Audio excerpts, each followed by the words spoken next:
tal? ¿Cómo les va? Muy buenas noches. Bienvenidos al último programa del ciclo La Otra Cara 2011 en este octavo año, en un año que realmente fue largo. Largo porque arrancábamos allá por el mes de enero con una nota con el gobernador Gioja, cuando todavía el gobernador Gioja no definía su red, donde se especulaba, había versiones periodísticas, pero en definitiva el gobernador no daba el ok para hacer la enmienda constitucional. El devenir de la oposición, el devenir del oficialismo, decantó en que en aquel 8 de mayo dijéramos vamos a tener que votar por el sí o por el no de la enmienda constitucional para darle un tercer mandato al gobernador Gioja.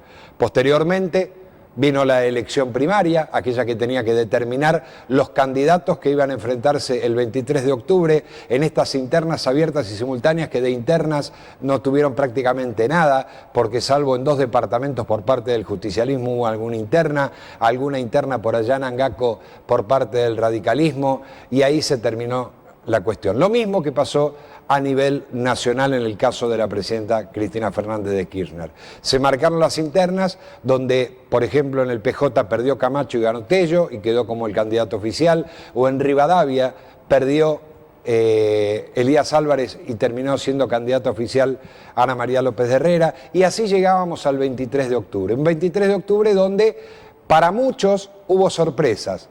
Para otros, los que veníamos analizando lo que decía la gente, no hubo tantas sorpresas. Lo dijimos hasta el hartazgo en este programa. La gente aprendió a votar, la gente aprendió a elegir, la gente dijo a vos Cristina o a vos Flaco, los voto abajo del agua, pero no me pongan a cualquier candidato porque ese sí no lo voy a votar.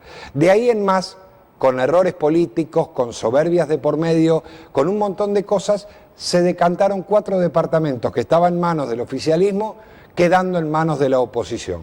El ejemplo de Santa Lucía, el ejemplo de Ullum, el ejemplo de Angaco, el ejemplo de Sonda.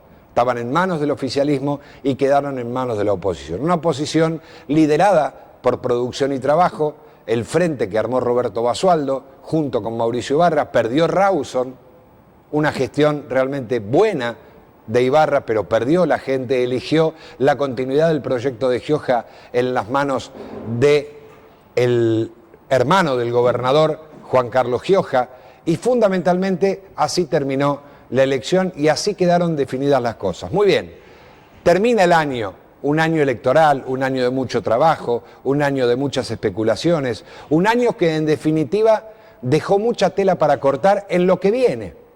¿Por qué? Porque tengamos en cuenta de que cambió el mapa de la oposición, cambió el mapa del oficialismo, cambiaron muchas cosas.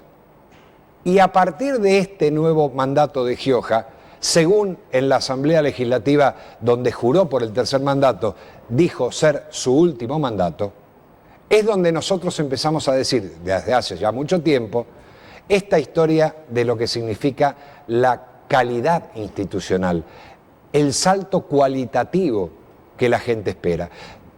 Hagamos un paralelismo no de este año de La Otra Cara, sino de los 8 años de gobierno del Partido Justicialista a partir del año 2003. Y hubo un salto cuantitativo más que favorable en obra pública, y cuando hablamos de obra pública hablamos de infraestructura de caminos, hablamos del centro cívico, hablamos de algo que es fundamental para una zona árida como son los diques, hablamos de un montón de hospitales y microhospitales, el desarrollo del viejo proyecto de tener un hospital como el Hospital Rawson, ejemplo para todos los argentinos. Bueno, muy bien, puertas adentro ahora en la educación, puertas adentro en la salud, puertas adentro en la producción, puertas adentro en la seguridad. Deberá haber inexorablemente un salto cualitativo. Y a partir de esto es donde van a tener un factor fundamental los ministros. El gobernador Gioja hizo un solo cambio, que era un cambio cantado. Emilio Fernández hacía ya un par de años que había sometido su renuncia al gobernador y el gobernador le había pedido que lo acompañe hasta el final del mandato. Así fue. Y el único cambio ministerial se produce con Adrián Cuevas en reemplazo de Emilio Fernández. A partir de ahí los cambios, el jefe de policía pasa a ser secretario de Seguridad y el comisario retirado Luna pasa a ser el jefe de policía. Único cambio de relevancia ministerial.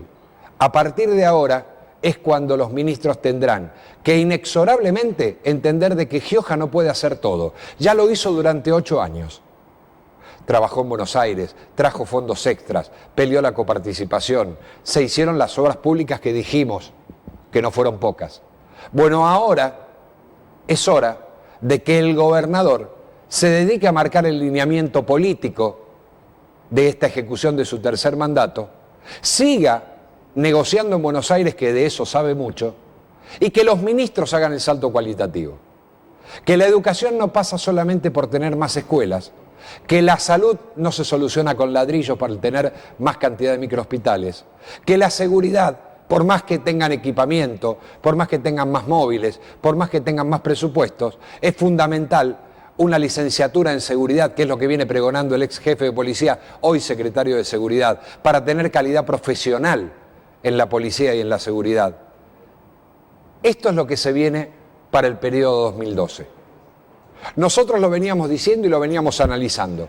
Y fundamentalmente esperamos, no nosotros como periodistas, lo espera la gente, porque en definitiva la gente es la que lo necesita.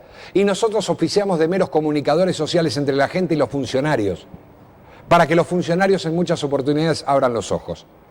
Para que el ministro de la Producción entienda que tiene que haber, sí y solo sí, un plan de producción en la provincia. Donde el ministro de Salud entienda de que se tienen que terminar las confrontaciones con los médicos, porque si no empiezan los paros y no hay atención más que de urgencias. Que la calidad educativa tiene que venir por abortar aquel proyecto menemista que destruyó la educación en la Argentina. Somos ejemplo de educación universitaria gratuita. Fíjense lo que pasa en Chile. Pero tenemos que darle calidad.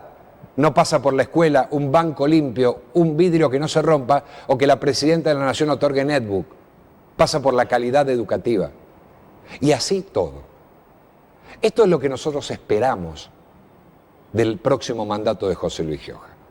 Esto es lo que espera la gente del próximo mandato de José Luis Gioja.